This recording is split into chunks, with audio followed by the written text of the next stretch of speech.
Good morning sa inyo diha, madlang people, mga viewers na ako mga friends diha sa Facebook. Anya na pud ko sa kabuntagon sa kadumingguhon, mapaingon na pud ko dito sa Talakag, Bukidnon. Maglaag na pud ko dito. Kung gusto mo maglaag, paglaag lang mong inyo. Ay kung uban na kay kabalo ko maglaag sa ako. Okay. Uhay! Salamat kay diha sa akong mga viewers. Sa akong taas ala, murag hanga ko ba, murag di na ni maayo ni. Sa akong mga viewers na ko diha. Sa kumagagaw, isuon, diya sa Sagay, Camiguin Province. Pag nahinay lang kamo sa inyong trabaho, ug i-enjoy ang inyong kaugalingon. Kay kani, kalibutan pa. Uwahay! Uwahay, uwahay!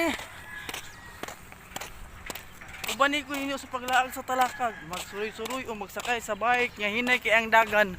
Uwahay!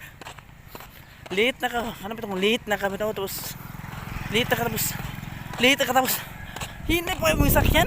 Oh my god, wow. So anya ta karon diri, naglabay ta diri sa kadalanan sa Pulwa, LTO Cagayan de Oro City.